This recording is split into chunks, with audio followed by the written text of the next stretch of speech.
ॐ या रक्ताम्भुजवासिनी विलसिनी चण्डासुते तेजस्विनी या रक्तां रुधिरम्बरा हरिसखी या श्रीमनोल्हादिनी या रत्नाकरमन्थनात् प्रकटिता विष्णु स्वया गोहिनी यामं पाति मनोरमा भगवती लक्ष्मी से पद्मावती लक्ष्मी से पद्मावती लक्ष्मी से पद्मावती। ओम शांति शांति शांति।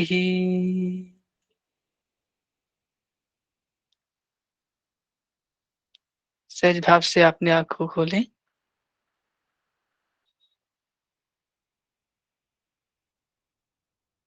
सभी को फिर से मेरा प्रणाम। गुरु परंपरा योग संस्था में आप सभी का हार्दिक स्वागत है। तो आज का सत्र हम प्रारंभ करते हैं। मैं स्क्रीन शेयर करता हूं आप सभी से। तो कल मैं नियम के विषय पढ़ाया था, फिर से थोड़ा सा चर्चा कर देता हूँ, फिर आज हम आसन में प्रवेश करेंगे। कि तब देखिए 10 नियम की चर्चा की गई है इसमें, और यहाँ पर तब दो बार तप का प्रयोग किया गया है। श्लोक इस प्रकार से है, तपः संतोष आस्तिक्यम दानम ईश्वर पूजनम सिद्धांत वाक्य श्रवणम ह्रीमतिश्च तपोहुतम नियमादश संप्रोक्ता योग शास्त्र विशारदे। है ना, 10 नियम है। तप, संतोष, आस्तिक, ध्यान, ईश्वर पूजन, ठीक है, लज्जामति और तप, हवन।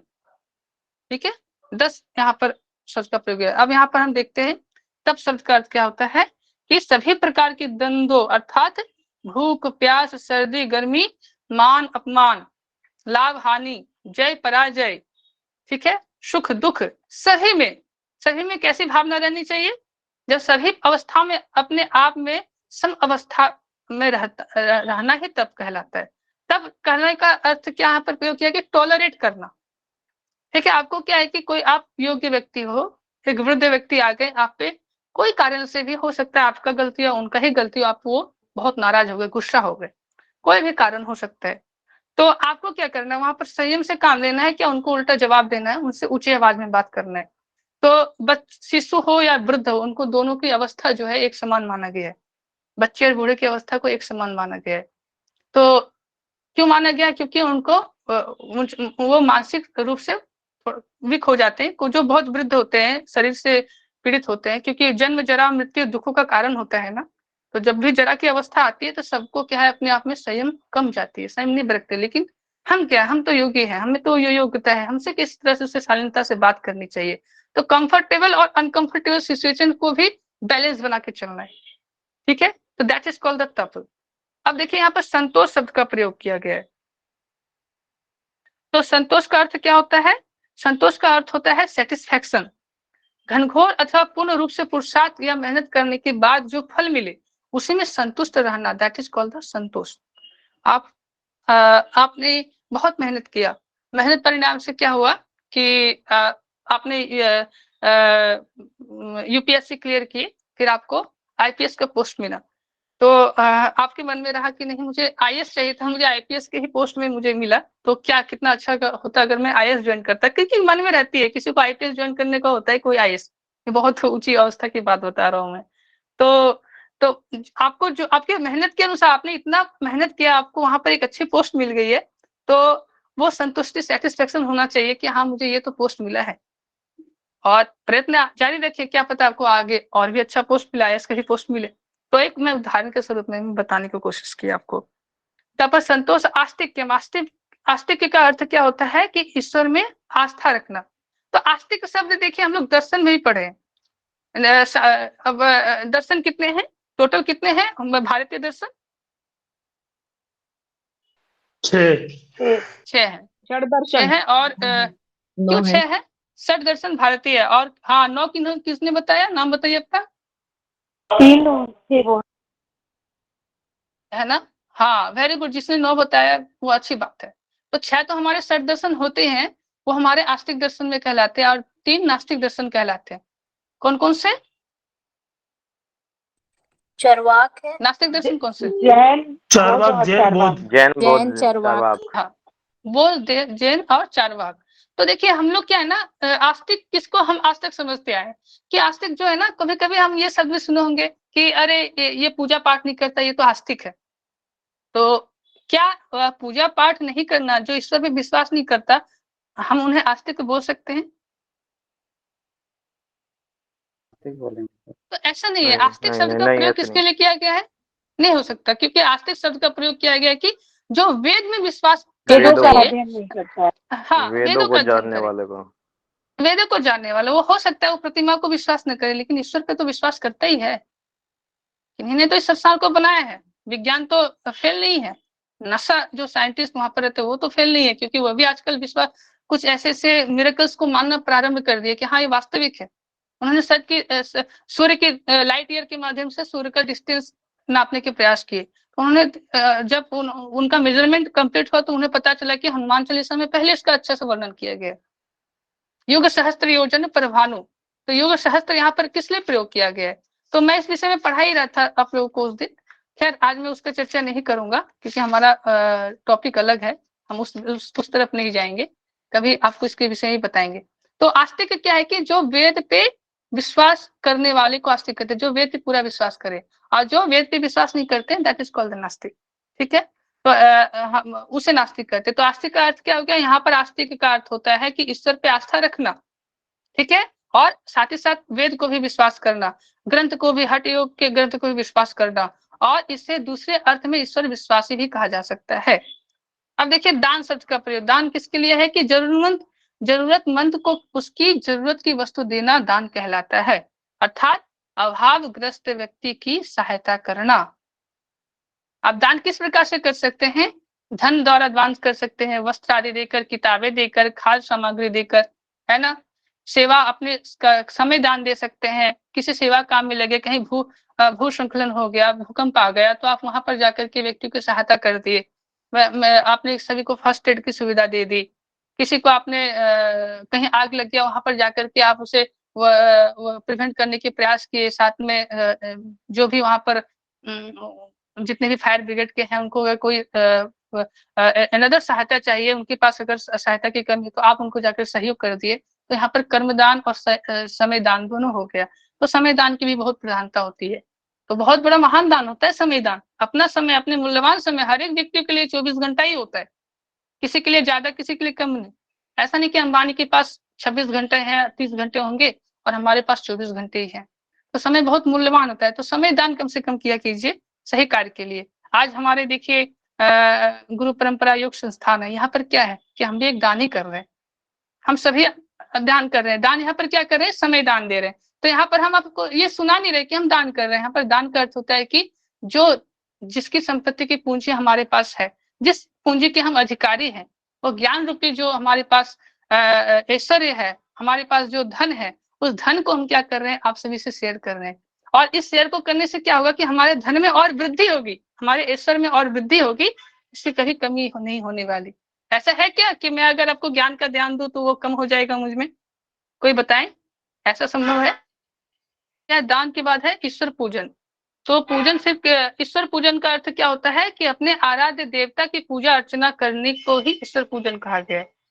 और एक बात ध्यान रखिए, ईश्वर पूजन का शब्द प्रयोग जो है, तो पूजन सिर्फ किसका होना चाहिए? ईश्वर का होना चाहिए। कोई व्यक्ति विशेष का पूजन करना माने हम अनुचित भी नहीं कर सकते, लेकिन क्या न्याय संगत नहीं होता है। किसी व्यक्ति विशेष को हम क्या उनका अनुसरण कर सकते हैं, लेकिन पूजा किनका होना चाहिए? ईश्वर का होना चाहिए। हम गुरु को क्या, गुरु के वाणी का अनुसरण कर सकते हैं, गुरु की सेवा भावना रख सकते हैं।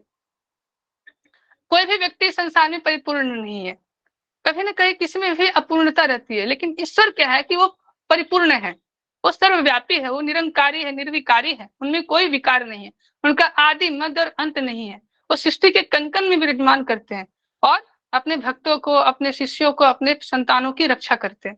तो पूजनीय सिर्फ एक ईश्वर है और सभी का अनुसरण करना चाहिए। अभिवादन सभी का करें, आराधना सभी का करें, लेकिन यहाँ पर जो शब्द अभिवादन सभी का करें, अनुसरण सभी का करें, गुरु के वाणु का अनुसरण करें, लेकिन पूजा सिर्फ किसका करें, वो ईश्वर का करें। तो ईश्वर पूजन का शब्द यहाँ पर इसलिए प्रयोग किया गया है।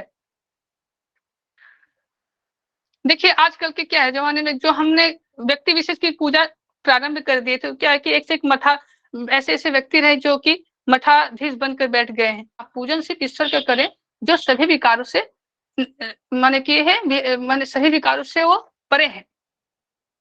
हम रामायण में भी पढ़ते हैं कि मारेग वही जा कोई जो भावा, और पंडित वही जो गाल बजावा, आम मिथ्यारंभ दम्भरत जोई, सोई तापस कलि काल ही होई। इस प्रकार की वाणी कलयुग में कहा गया है कि इस संसार में कैसा है कि जाके नख और जटा विशाला, सोई तापस प्रसिद्ध कलि काला। कलयुग में किसको प्रसिद्ध है, किसको सिद्ध पुरुष कहा गया है कि जिसके बड़े बड़े नाखून है, बड़े बड़े जटा है ना, बड़े बड़े उन्होंने गेरुआ वस्त्र धारण किए हुए। तो बहुत अच्छा से वर्णन किया गया। जो माने कि रामायण पढ़ने का रुचि रखते हैं तो वो कभी रामायण बीच में पढ़े, और मैं कहूंगा उत्तराखंड को अच्छा से पढ़े, तो आपको वर्तमान की अवस्था की वर्णन आपको साक्षात मिलेंगे। वर्ण धर्म नहीं आश्रम चारी, श्रुति विरोध रत सब नर नारी, और द्विज श्रुति बेचक भू प्रजासन। है ना, आजकल के संसार में जो ब्राह्मण है वही शास्त्र को बेचने वाले हैं। अब कोई नहीं मान नियम अनुशासन, ऐसा नहीं कि सिर्फ ब्राह्मण, कोई भी नियम अनुशासन को नहीं मानना चाहते, ना ही वर्ण को कोई पालन करते हैं, नहीं धर्म को पालन करते, नहीं उस आचरण को अपने जीवन में प्रविष्ट करते हैं। वर्ण धर्म नहीं आश्रम चारी, श्रुति विरोध रत सब नर नारी, द्विज श्रुति बेचक भू प्रजासन, कोई नहीं मान नियम अनुशासन, मार्ग वही जा कोई जो भावा, पंडित वही जो गाल बजावा, और मिथ्यारंभ दम्भरत जोई, सोई तापस कलि काल ही होई। और सदाचार जो श्रुति पथ त्यागी, कलयुग में वही ज्ञानी और बैरागी। तो कलयुग में किसको ज्ञानी बैरागी बोला गया है? तो जिन्होंने श्रुति वेद पुराण ग्रंथ के जितने भी हमारे आचरण है उनको त्याग दिया है। ठीक है, तो एक कलयुग का कलिमल ग्रसे धर्म सवाल लुप्त हुए सदग्रंथ। तो कलि क्या हुआ, कलयुग में क्या हुआ कि इनके जो कलि की मैल है वो सारे धर्म को ग्रस्त कर लिया है, लुप्त हुए सदग्रंथ, सारे सदग्रंथ लुप्त हो गए। तो हमें क्या करना है कि उसे फिर से पुनरुत्थान करना है। ऐसा नहीं है कि सडनली क्या है सतयुग आ जाएगा। सतयुग क्या आएगा कि कलयुग और सतयुग के बीच जो संगम युग है वो संगम युग के माध्यम से आएगा। तो हम लोग उस वैसे संगम में हैं। संगम कैसे समझेंगे कि हम किस संगम में हैं? हम योग के संगम में हैं। योग के माध्यम से हम अपने विकारों को निरुद्ध करेंगे। योग से चित्त वृत्ति निरोधा, उस विकार से निरुद्ध होकर के हम क्या है कि आस्ते आस्ते हम उस संगम रूपी त्रिवेणी में स्नान करते हुए आगे बढ़ेंगे। उस हम प्रयागराज में उस प्रयागराज में हम स्नान करके आगे बढ़ेंगे जहां से हमें अमृत की अनुभूति होगी, जहां से हम साक्षात स्वर्ग लोक की अनुभूति कर पाएंगे, साक्षात हम ईश्वर की प्रत्यक्षता को हम समझ पाएंगे। तो यहाँ पर इस प्रकार से बातें रखिए। ईश्वर पूजन होना चाहिए ईश्वर का, और व्यक्ति विशेष का नहीं। अब देखिए सिद्धांत श्रवण का अर्थ क्या होता है कि सिद्धांत वाक्यों को सुनना सिद्धांत श्रवण कहलाता है। इसमें मोक्ष कारण कारक ग्रंथ या गुरु उपदेश शामिल होते हैं। तो सिद्धांत वाक्य श्रवण का देखिए साधारण से शब्द का अर्थ होता है कि अच्छे वाक्यों का श्रवण करना, श्रवण करके मनन करके उनको अपने जीवन में इंप्लीमेंट करना। तो अच्छे वाक्यों का श्रवण करना, अच्छे पुस्तकें पढ़ना, अच्छे बातें सुनना, अच्छे वाणी बोलना। तो व्यक्ति को क्या होता है कि आप अच्छे वाणी सुनेंगे तो आप में क्या पॉजिटिविटी आएगी, अच्छे बोलेंगे तो उनमें पॉजिटिविटी जाएगी। आप किसी के गलत सुने भी नहीं और आप किसी को गलत विषय में गलत बोले भी नहीं। आप जैसे आप बोलेंगे आपको वैसा ही प्रत्युत्तर मिलेगी। आप सुनिए, अगर आपने किसी को गलत बोला, किसी को मिथ्या बोली, तो वो क्या है कि हो सकता है उसके पास से बात दूसरे के पास जाए, दूसरे के बाद तीसरे के पास जाए। तो सोचिए आपने क्या किया कि एक नेगेटिविटी को एक व्यक्ति से लेकर के आपने 10 व्यक्ति तक भेजा। तो इसका प्रभाव क्या है, किस प्रकार से स्प्रेड हो रहा है। अगर हम इसी बात को रख देते कि हाँ कोई अच्छे बात बोल देते कि हाँ आप योग का प्राणायाम आप प्राणायाम करें जिससे कि आपको मन की चंचलता दूर होगी। और अगर आप कहीं बोलते नहीं आप ये अगर मन नहीं लगता तो आप जाइए थोड़ा सा सिनेमा देख के आ जाइए या मदिरा पान कर लीजिए तो आपके मन की संतुष्टि मिलेगी। तो इसमें दोनों में से हमारे लिए पॉजिटिव कौन सा है? पॉजिटिव यही है ना कि हम उनको प्राणायाम करने के लिए बोल रहे हैं, मन की शांति के लिए, हम नशा करने के लिए नहीं बोल रहे। तो मेरा कहने का तात्पर्य यह है कि हमें अच्छे वाणी बोलना चाहिए और अच्छे वाणी को सुनना चाहिए। तो अच्छे वाक्य का श्रवण करना, यहाँ सिद्धांत श्रवण का अर्थ होता है क्या? सिद्ध वाक्यों का, अच्छे वाक्यों का श्रवण करना, दैट इज कॉल्ड द सिद्धांत श्रवण। इसमें मोक्ष कारक ग्रंथ या गुरु उपदेश शामिल होते हैं। गुरु के उपदेशों को सुनना, गीता के प्रत्येक वाणी को अध्ययन करना, सुनना, अपने जीवन में लागू करना, विवेकानंद के आचरण को समझना, स्वामी दयानंद सरस्वती के आचरण को अपने जीवन में लाना, तो वीर पुरुषों के अपने जीवन जीवनी को पढ़ना, अपने जीवन में लाना, और अच्छे अच्छे ग्रंथ को पढ़ना, अच्छे से मूवी भी कोई देखते हैं, आप ऐसे मूवी देखें जिससे कि आपको मोटिवेट हो, आपके जीवन में काम आए। ठीक है, तो समय को व्यर्थ न करें। इतिहास के विषय में पढ़ सकते हैं कि हाँ, हमारे शिवाजी वीर शिवाजी के जीवनी को विषय में आप देख सकते हैं, पढ़ सकते हैं। हाँ, महाराणा प्रताप के विषय में पढ़ सकते हैं, चंद्रशेखर आजाद के विषय में पढ़ सकते हैं, भगत सिंह के विषय में पढ़ सकते हैं, नेताजी सुभाष चंद्र बोस के विषय में पढ़ सकते हैं। तो क्या होगा कि वैसे व्यक्तित्व आप में आएंगे, वैसे आचरण आप में आएंगे। तो यहाँ पर सिद्धांत श्रवण के शब्द इसलिए प्रयोग किया गया है। अब उसके बाद आता है लज्जा। लज्जा का अर्थ क्या होता है कि शर्म करना। जिन कार्यों को करने में लज्जा का अनुभव होता है, वैसे कार्य योगी को उन अति अहितकारी कार्य से बचना चाहिए। और दूसरे अर्थ में हम कह सकते हैं कि जो भी निंदनीय कार्य हो, उनको करने में लज्जा अर्थात शर्म करना चाहिए। तो लज्जा कब लगती है हमें, जब हमें शर्म कब लगती है? तो दो कारण होता है। एक तो क्या होता है कि हम किसी को सम्मान देते हैं, या हमारे बड़े बुजुर्ग हैं, हमारे माता पिता हैं, उनके सामने हम अगर कोई हास्य चल रहा है, कोई मजाक चल रहा है, या आपके सामने कोई कुछ बोल दे, तो आपको वहां पर लज्जा होती है। वो शालीनता वाली बात होती है, वो सामाजिक अनुकूलता वाली बात होती है। और एक लज्जा क्या होता है कि हमें शर्म जो लगता है, यहाँ पर जो लज्जा शब्द का प्रयोग किया है कि बुरे काम करते हुए लज्जा होना। आप ऐसे कोई कार्य नहीं कर रहे हैं ना जिससे कि आपको लज्जा का अनुभव हो रहा है। अब देखिए, मैं आपको एक ट्रिक बताता हूँ कि हम कैसे समझें कि हम कोई बुरे काम कर रहे हैं या सही काम कर रहे हैं। तो ये ट्रिक कुछ ऐसा है कि आप जब भी कोई काम करें, तो वहां पर आप अपने मन में सोच ले कि अगर यहाँ पर मेरी माँ होती तो क्या हम इस कार्य को कर सकते। ये मन में सोचिए, अगर मेरे पिताजी यहाँ पर ये होते तो क्या मैं इस कार्य को कर सकता हूँ। मैंने मान के चल लिया कि कोई नशा कर रहे हैं, कोई ड्रिंक कर रहे हैं, कोई स्मोकिंग कर रहे हैं, तो अगर आपके वहां पर माँ होती तो क्या आप स्मोकिंग करते? क्या आप वहां पर ड्रिंक करते? कोई जवाब दे। ऐसा तो नहीं कर सकते, है ना। हाँ, अगर कोई हमारे कोई किसी को नशा का लत हो, हम योगी हैं, हम वैसा आचरण नहीं होता, तो हम सभी के लिए नहीं बोल रहे हैं कि हाँ, व्यक्ति हम साइकोलॉजिकली जज कर सकते हैं। हम किसके साथ माने कि यूथ आजकल नशा सीखते हैं, गलत काम सीखते हैं, कि अपने फ्रेंड सर्कल में सीखते हैं। जब वो अपने फ्रेंड सर्कल में रहते हैं तो उनको वहां उस चीज को कोई फर्क नहीं पड़ता, क्योंकि उनको जैसा सबको एक जैसा मिल जाता है, जैसा जिसकी प्रवृत्ति है, जैसा उसका सर्कल है, फ्रेंड सर्कल है। हम योग के जिज्ञासु हैं, तो हमारा देखिए सर्कल इतना अच्छा है। आज हम आपसे ज्ञान शेयर कर रहे हैं, आज कल हम आपसे सीख रहे हैं। अभी हमारे कौशल सर हमें बहुत कुछ सिखा रहे हैं, कभी गुलशन सर ने बहुत अच्छा सिखाया, सूर्य जिन्होंने हमारे मैथमेटिक्स के माफी चाहूंगा नाम, क्योंकि मैंने उनका क्लास अध्ययन नहीं किया। हमारे लिए इतने बहुत शिक्षक आने वाले हैं और आपको पढ़ाएंगे। तो ये जो ग्रुप है, यहाँ पर क्या हो रहा है कि ये जो एक परिवार है, अपना परिवार में हम यहाँ पर क्या है कि ज्ञान की चर्चा करते हैं, ज्ञान रूपी मदिरा का पान करते हैं, और इसमें हम रम जाते हैं। इस तरह से रम जाते हैं कि हमें लगता है कि नहीं, हम इसमें झूमते रहें और अपने लक्ष्य को प्राप्त करें। इसी में हम अपने आप को समय को दें और आगे बढ़ते रहें। तो यहाँ पर जो लज्जा की शब्द का प्रयोग है कि आप ये सोचे कि अगर कोई काम कर रहे हैं, तो उस काम को करते वक्त अगर मेरी माँ उपस्थित होती, क्या मैं ये कर सकता था? क्या मैं अपनी माँ के सामने किसी को छेड़ सकता था? क्या मैं अपने माँ के सामने में किसी को गाली दे सकता था? क्या मैं माँ के सामने में किसी को हम कोई नशा कर सकता था? तो बुरे काम को करने का जो परिणाम भुगतना पड़ता है, जब वो प्रचारित हो जाता है, प्रसारित हो जाता है, तो उसको लज्जा शब्द के लज्जा कहा गया है। तो लज्जा, उसके बाद क्या है, पर देखिए यहाँ पर तब उसके बाद क्या है कि मति, लज्जा की बात है मति। मति का अर्थ होता है बुद्धि। मति का अर्थ क्या होता है? बुद्धि। तो बुद्धि की वह पदार्थ है जिसके द्वारा हम सही एवं गलत के बीच का अंतर पता कर सके। सही गलत का बीच का अर्थ क्या है कि सत्य क्या है, असत्य क्या है, सही क्या है, गलत क्या है। ठीक है, तो इस चीज का जब आप अर्थ पता कर लेते हैं, दैट इज कॉल्ड द मति। आप कोई काम कर रहे हैं, क्या वो काम आपके लिए न्याय संगत है? क्या वो कार्य समाज के लिए न्याय संगत है?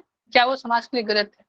तो इस चीज का जब आपको ज्ञान हो जाएगा, दैट इज कॉल्ड मति। मति शब्द का प्रयोग यहाँ बुद्धि के लिए किया गया है।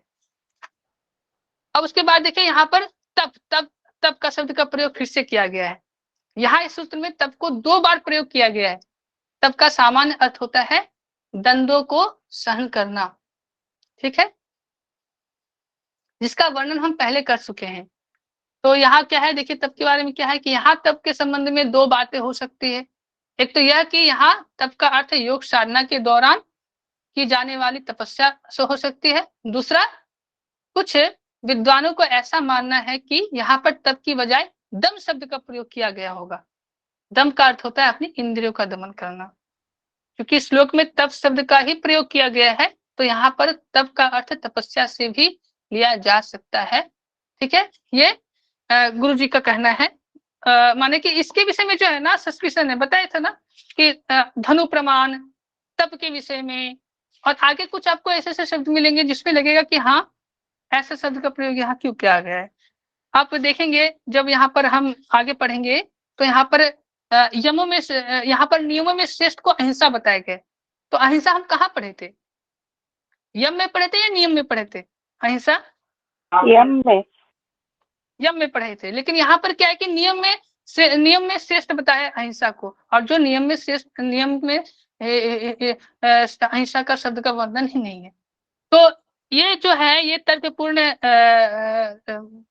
माने कि तर्कपूर्ण विषय है, इसको लेकर के हम ज्यादा मंथन नहीं करेंगे, क्योंकि ये इसके ऊपर जो है चर्चा अभी भी विषय जो है ये चर्चा का विषय बना हुआ है। इस पे कोई संशोधन अभी परिणाम नहीं आया है, तो इस विषय को हम ज्यादा हम नहीं चर्चा करेंगे। हम यही जानेंगे कि यहाँ पर भी तप का अर्थ जो है प्रयोग किया गया वो हो सकता है तपस्या से लिया हो या दमन से लिया गया हो। ऐसा नहीं कि देखिए नियम में यम में सिर्फ यहाँ पर वर्णन किया गया है। कुछ उपनिषद है, उस उपनिषद का हमें अभी नाम याद नहीं आ रहा, तो उस उपनिषद में भी कुछ उपनिषदों में भी यम का प्रयोग किया गया है, और वहां पर भी यम में अहिंसा का ही शब्द का वर्णन है, ठीक है।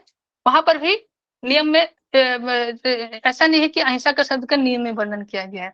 तो बाद बाकी ग्रंथ में आप देखेंगे तो अहिंसा शब्द का प्रयोग जो है वो यम में किया गया है, लेकिन हठयोग प्रदीपिका एक ऐसा ग्रंथ है जो पहले तो उन्होंने यम में अहिंसा का शब्द का प्रयोग कर दिया, लेकिन सर्वश्रेष्ठ की बात आई, श्रेष्ठता की जब बात आई तो उन्होंने क्या कर दिए कि नियम को आगे कर दिए। तो ये तर्कपूर्ण विषय है, इसके लिए हम ज्यादा मंथन नहीं करेंगे। अब देखिए उसके बाद आता है 10वां नंबर हो गया हवन। हवन का अर्थ होता है यज्ञ करना। साधक के सभी कर्म यज्ञ होने चाहिए। जिस प्रकार हवन सभी के हित के लिए किया जाता है, उसी प्रकार योगी के सभी कर्म भी उत्तम होने चाहिए, ठीक है। तो हवन हम किस लिए करते हैं? हवन हम करते हैं अपनी आध्यात्मिकता को बढ़ाने के लिए, अपने हित के लिए करते हैं, परिवेश के हित के लिए करते हैं। कहते हैं कि अगर 5 ग्राम घी भी हम अगर अग्नि में देते हैं तो उससे कई टन ऑक्सीजन का निर्माण होता है। ऐसे वाक्यों के कोई रिसर्च की बात है, तो मैं बता रहा हूँ, शायद इस पे रिसर्च हुआ हो, तो यूट्यूब में कभी हमने सुना भी था। तो हवन से क्या होता है कि हमारा परिवेश भी शुद्ध होता है और वातावरण में शुद्धि होती है, और आध्यात्मिक का एक रास्ता है। इसमें हम क्या करते हैं कि आहुति डालते हैं, हम स्वाहा करते हैं। तो स्वाहा क्या करते हैं, यहाँ पर कोई द्रव्य की स्वाहा के विषय की बात नहीं है, यहाँ पर एक भावना छिपी हुई है कि आप किसको स्वाहा करें, कि आपके भीतर जो विकार है, आपके भीतर जो काम की भावना है, क्रोध की भावना है, लोभ की भावना है, हिंसा की भावना है, द्वेष की भावना है, आप उसको स्वाहा करें। यहाँ पर ऐसा नहीं कि आप कुछ तिल और जौ को स्वाहा कर दिए तो हो गया। तो उसे नहीं है कि काला तिल का प्रयोग किया जाता है कि हमारे भीतर जो तमस का प्रभाव है उसको हम यहाँ पर स्वाहा कर रहे हैं। कुछ इसमें भावनाएं भी है, कुछ इसके पदार्थ भी। अगर तिल को अगर हम अग्नि में स्वाहा करते हैं तो उससे क्या होता है, हमारी आंखों की रोशनी तेज होती है। तो इसका क्यों ऐसा होता है कि जब न्यूट्रिशन के विषय में पढ़ेंगे, तिल में ऐसा क्या न्यूट्रिशन होता है जिससे कि आंखों की रोशनी तेज होती है? क्या इसमें विटामिन ए की परिमाण ज्यादा है? क्या इसमें और क्या क्या न्यूट्रिशन हो सकता है जो हम आंखों में काम आती है? वो चर्चा की विषय है, ये अलग टॉपिक हो गया, ये हमारा बायोलॉजिकल बोटनिकल टॉपिक हो गया, तो इसमें हम ही नहीं जाएंगे। तो हवन का अर्थ कुछ इस प्रकार से है कि साधक के सभी कर्म यज्ञ होने चाहिए। हवन का अर्थ तो है कि सिर्फ हम क्या, यज्ञ का अर्थ क्या जानते हैं कि हवन माने कि द्रव्य को आहुति देना, लेकिन क्या है कि वेद शास्त्र में 5 मुख्य प्रकार के यज्ञ बताए गए हैं। एक ब्रह्म यज्ञ, अग्नि आहुति यज्ञ या देव यज्ञ, अतिथि यज्ञ, बलिवेश देव यज्ञ और एक क्या यज्ञ है, मुझे भी ध्यान नहीं आ रहा, ब्रह्म अतिथि बलिवेश से देव यज्ञ, मातृपितृ यज्ञ, ठीक है, 5 हो गया। पहला कौन सा, ब्रह्म यज्ञ, अग्नि आहुति देव यज्ञ, अतिथि यज्ञ, बलिवेश देव यज्ञ और मातृपितृ यज्ञ। 5 प्रकार के मुख्य प्रकार के यज्ञ की माने कि चरण वेद में किया गया, ये हमारे हठ प्रदीपिका में नहीं है। ब्रह्म यज्ञ हो गया कि ईश्वर का आराधना करना, ब्रह्म की उपासना करना। देव यज्ञ या अग्नि आहुति यज्ञ क्या हो गए कि कर्म कांड के माध्यम से, समस्त द्रव्यों के माध्यम से आहुति देना, अग्नि में आहुति देना, अग्नि आहुति यज्ञ उसे भी कह सकते हैं, उसे ही कहते हैं। और उसके बाद हो गया बलिवेश देव यज्ञ। बलिवेश देव यज्ञ का अर्थ क्या होता है कि निसहाय व्यक्ति, जिनको सहारा की आवश्यकता है, जो हम पर निर्भर होना चाहते हैं या जो हम पर निर्भर है, उनकी सेवा करना, उन पे अपना करुणा भाव रखना, वो बलिवेश देव यज्ञ। मातृपितृ यज्ञ क्या हो गया, अतिथि यज्ञ क्या हो गया कि आपके घर में कोई गेस्ट आए, कोई अतिथि आए, उनका जब सादर सत्कार करते हैं, जब उनकी आप सेवा करते हैं, वो अतिथि यज्ञ। अतिथि यज्ञ ये ही नहीं होता, अतिथि यज्ञ ये भी है, कोई दीन व्यक्ति आपके पास आए, दुखी व्यक्ति आपके पास आए, आपकी सहारा की आवश्यकता है, आपसे भोजन की आग्रह कर रहे हैं कि मुझे कुछ भोजन दे, तो आप क्या करते हैं कि कभी कभी व्यक्ति ऐसे होते हैं कि जो भिक्षा लेने के लिए आते हैं, हम उनको कभी कभी ऐसे क्या करते हैं, कोई व्यक्ति ऐसे होते हैं कि वो रात का बना हुआ खाना दे देते हैं, लेकिन वो ताजा जो स्वच्छ अभी जो बनाते हैं खुद ही खाते हैं। उनको अपने घर के बर्तन में खाने के लिए नहीं देंगे, उनके लिए कोई टूटा फूटा हो या कोई पुराना बर्तन हो उनमें खाने के लिए देंगे, और अपने ही पीतल का थाली या स्टील का थाली या प्लेट हो उसमें खाएंगे। तो ऐसी बात मैं क्यों चर्चा कर रहा हूँ कि आप में भी वो करुणा भाव आना चाहिए कि हम यहाँ पर सेवा कहाँ से ला रहे हैं। जब हमें ऐसी भावना आ जाती है कि नहीं, हम रात का बचा हुआ खाना हम इन्हें दे दे, एक दीन व्यक्ति को दे दे, फटा हुआ कपड़ा जो हम खुद नहीं पहनते, फटा हुआ कपड़ा हम उनको पहना दे। तो मेरा कहने का तात्पर्य यह है कि आप सेवा भाव व्रती जब हैं, आप सेवा करना चाहते हैं, तो निष्ठा से एकदम संपूर्णता से सेवा करें। दिखावा के लिए क्या, ऐसे नहीं कि हाँ उतना होने से हो सकता है उनकी पूर्ति हो जाए, उनके बासी रोटी भी दे दोगे तो उनके लिए अमृत के समान है। लेकिन आपके पास क्या है कि अगर सुविधा है, आप में सामर्थ्य है कि नहीं, मैं 2 रोटी गर्म अभी ताजा बना करके खा सकता हूँ, तो क्यों ना मैं उसी को खिला दूं, क्यों ना मैं जिस थाली में खाता हूँ, क्यों ना मैत्री करुणा भाव उनके लिए भी रखूं। तो ऐसी भावना रखना है, वो हवन हो गए। तो यह हमारे 10 यम और 10 नियम की वर्णना हो गई। तो चलिए मैं आसन में प्रवेश करूं आज, कि आज रहने दूं। अच्छा, आज किसी को कुछ पूछना है इस विषय में, यम के और नियम के विषय में? किन्हीं को कुछ पूछना है तो पूछ सकते हैं। सर, जो आपने तप बताया, 2 बार तप की मतलब बात कही गई है, तो पहले वाले तप में आवाज नहीं आ रही थी, क्लियर नहीं हो पाया, एक बार समझा दीजिए। अच्छा, पहले वाली तप और दूसरी वाली तप में कोई अंतर नहीं है। देखिए, सही मतलब प्रकार के दंडों को सहना, जी हाँ जी, उसी को तप कहते हैं। यहाँ पर तप शब्द का प्रयोग 2 बार किया गया है, जो कि तर्क की माने की चर्चा की विषय है। लेकिन तप का अर्थ ही क्या होता है कि दंडों को सहना, भूख प्यास सर्दी गर्मी लाभ हानि जय पराजय, हर एक विपरीत और अनुकूल परिस्थितियों में भी अपने आप को सामान्य बना रखना, सहना, टॉलरेट करना, दैट इज कॉल्ड तप। तप का अर्थ तपस्या भी होता है, ठीक है, तपस्या करना, उसे भी तप कर सकते हैं। लेकिन यहाँ पर क्या है कि यह चर्चा की विषय है, इस विषय में हम ज्यादा कुछ हम बोल नहीं सकते हैं। तो और कुछ बताना और किन्हीं को कुछ पूछना हो तो पूछ सकते हैं।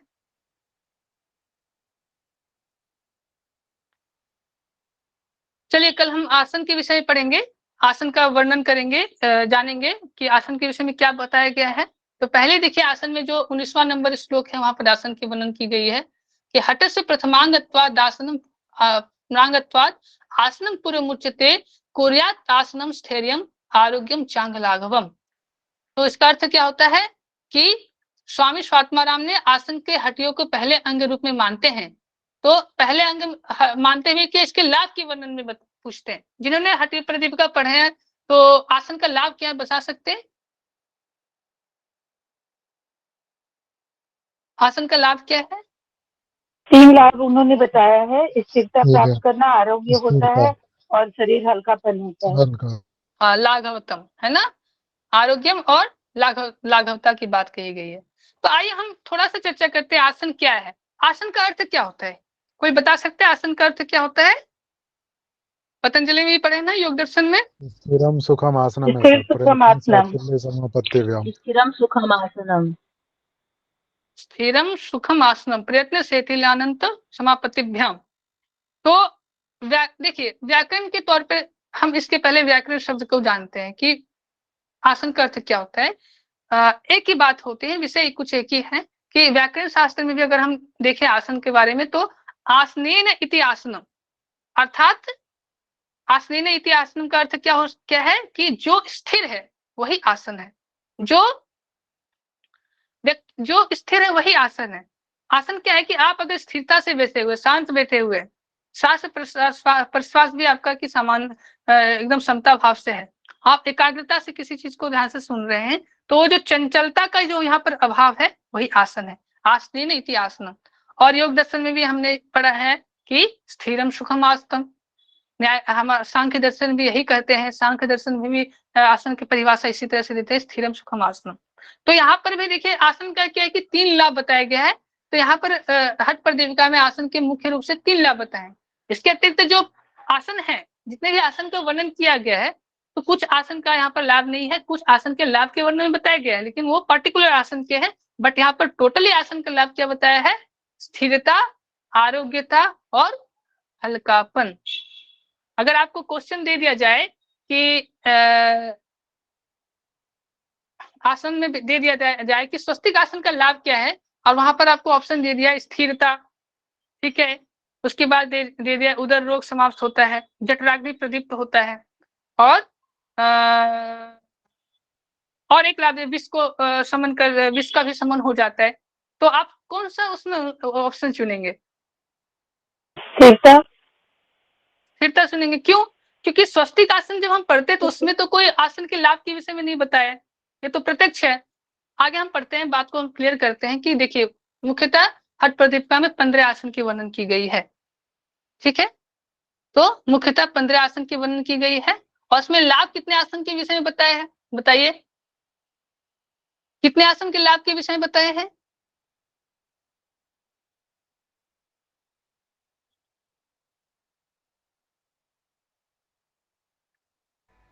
कोई बता सकते हैं? 15 क्या चीज सर, फिर दोबारा बोलेंगे? 15 आसनों में कितने आसनों के लाभ की चर्चा की गई है? 8। 8। और चलिए मैं इस चीज को मैं कल आपको अच्छा से क्लियर करूंगा, आज का सत्र हम यहीं तक रहने देते हैं, 8 बज गया है। तो चलिए कल से हम कल आसन को क्लियर करेंगे।